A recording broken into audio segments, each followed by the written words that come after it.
Starfield is amazing. I said it. No, I'm not joking. Starfield has its flaws that I'm not afraid to point out, but there's just something about Starfield that makes me love it. Let me explain.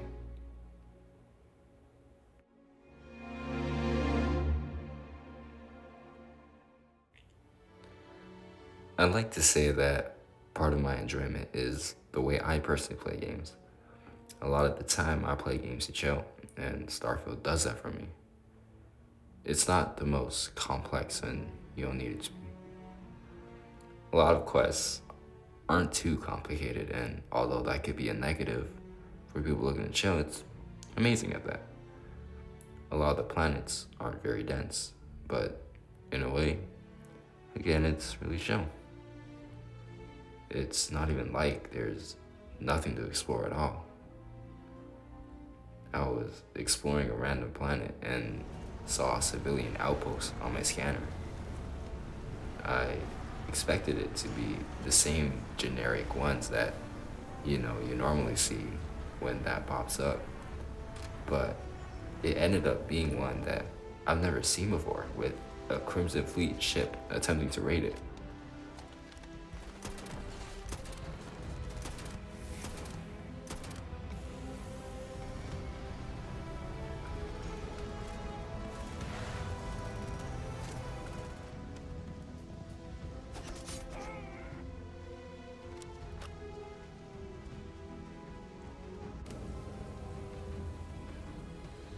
Now, as I've never seen this before, obviously I'd want to see what was inside.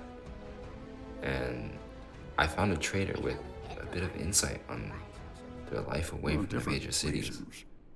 Most of us came here from large cities originally. Now, some colonists are scientists. Even we take research contracts from clients who don't want to build out here themselves. That's not easy. There's no security this far out. And if any equipment breaks, well, that could be the end. But spend a few nights on a planet by yourself, and maybe you'll know why we're here. Yes, we do hear from them occasionally. Some colonists are list members. That's the League of Independent Settlers. It's how we stay in touch. Personally, not at all.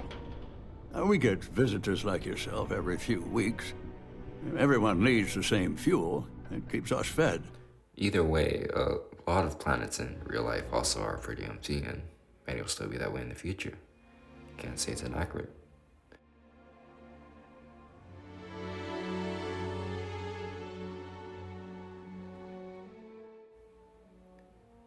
And there are some pretty planets in Starfield as well. Just gotta look for them. That's what exploration is for, right?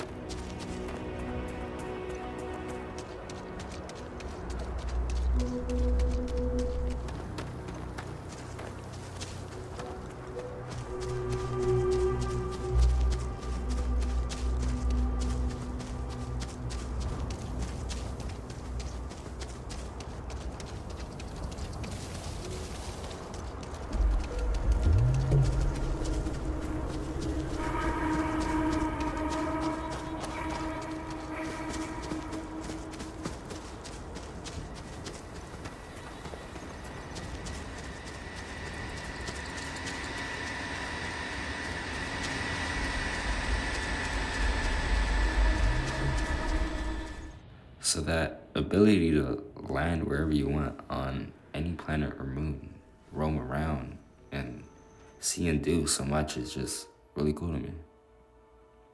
An underrated aspect of Starfield that I feel deserves more recognition is the graphics and mechanics. Walls and floors of ships and most textures in general are incredibly detailed.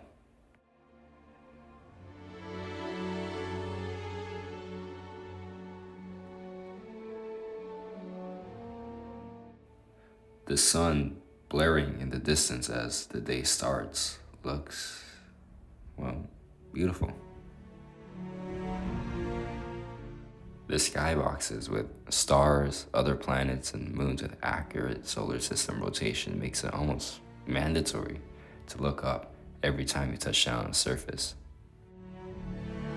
Even small details, like your character looking around with their eyes actually moving and blinking, is just that little bit extra to the visuals of the game. It has some areas where the graphics aren't necessarily great, but it has its moments.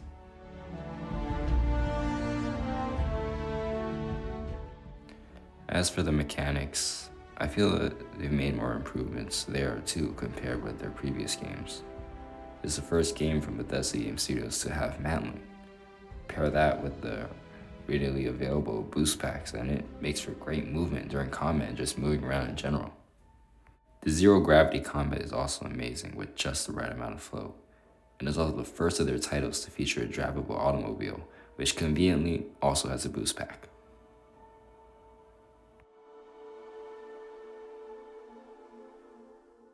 In terms of the feel of the game, I think they nail a lot of aspects. Another thing I like about Starfield is some of the quests. I'll talk about some issues with a lot of them later, but there are a couple really good ones, and I'll keep the descriptions vague to avoid major spoilers.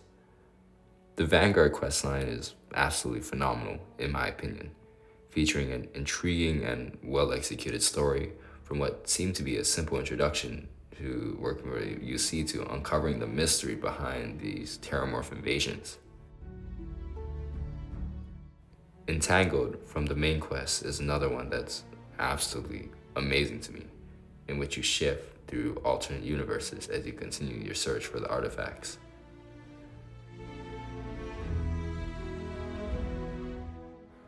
The Crimson Fleet questline is pretty good, with solid story in which you go undercover for UC Systef and become a member of the Crimson Fleet. It offers the often not seen in Starfield ability to choose whether to take the massive pirate organization down with the UC or betray them and join the Crimson Fleet in their efforts to take down Systef. There's a lot of great quest lines in my opinion, but that's not necessarily the highlight of the game. That's not where the magic of Starfield comes from.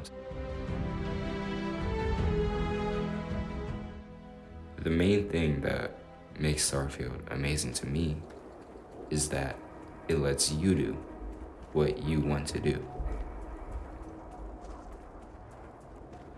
Want to build a ship and go across systems killing everything in your way?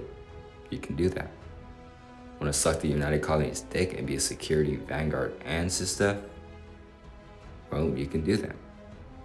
Want to build a settlement in some random planet and explore all of its contents? You can do that. Want to shoot up an entire city for no reason?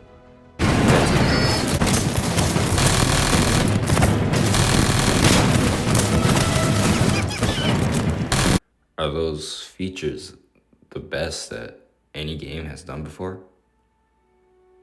No.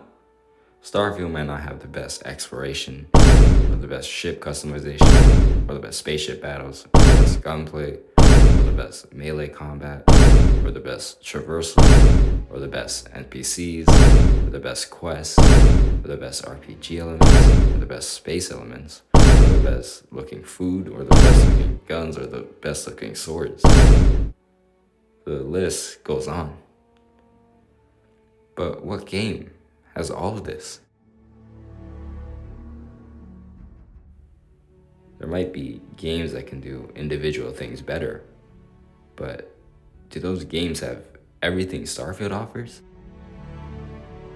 Starfield doesn't do anything phenomenally well, but it does everything.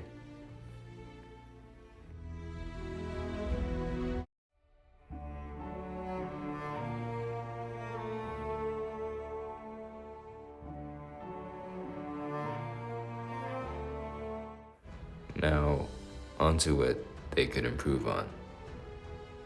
If you see my video, Starfield is terrible, just know that almost everything I said in that video is not my opinion at all.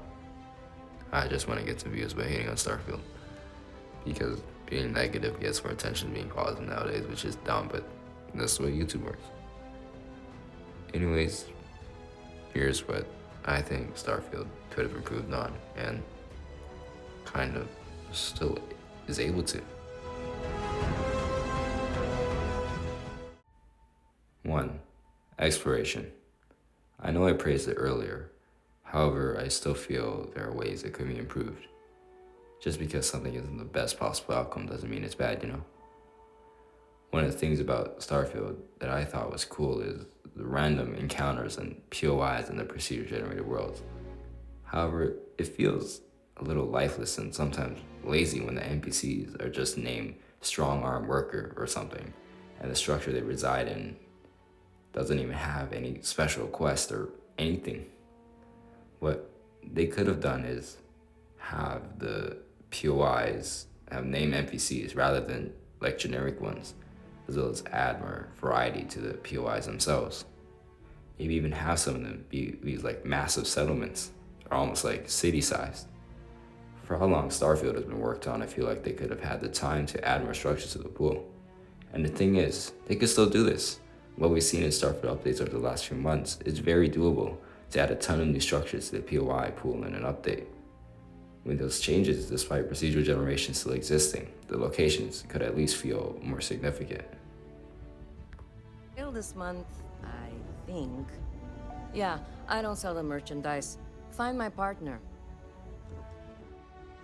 Another thing they could do is have handcrafted worlds around Starfield cities. Doesn't have to be the whole planet, obviously, but just the area around the cities having more detailed landscapes and settlements with more significance could improve exploration in Starfield. Once again, this is technically still doable with an update.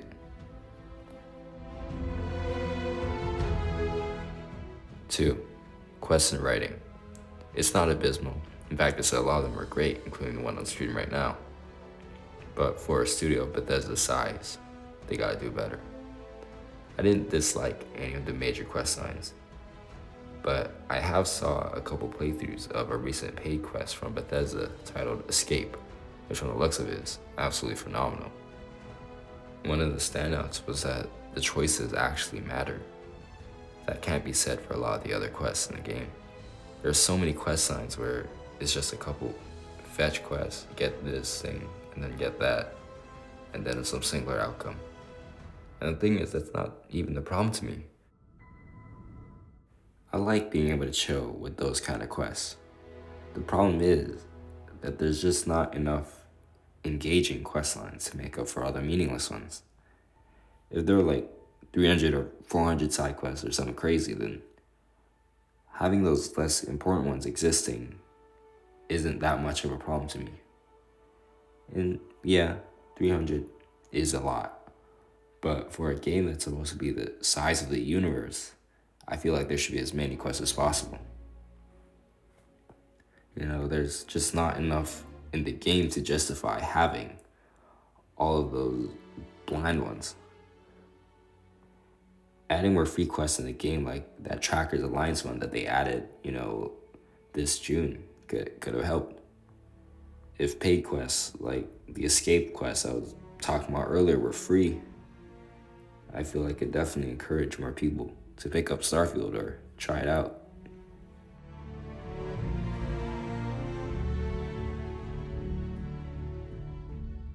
My third complaint is loading screens where they don't need to be.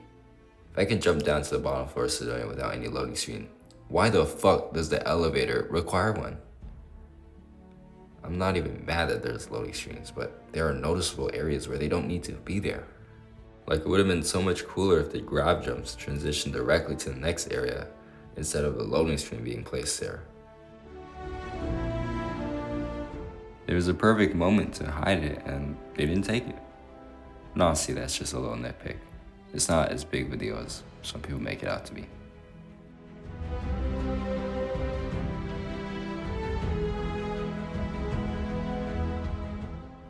I know it's weird for the second half of a video titled Starfield Is Amazing to be talking about what I dislike, but I feel like most people who still play Starfield can acknowledge that there are flaws. But we love it for what it is. Is it perfect? No. But it's still enjoyed by many, including me. It, along with many other Bethesda games, let you do what you want to do. This time in space. It's not Elder Scrolls. It's not Fallout. It's Starfield. And it's amazing in its own ways.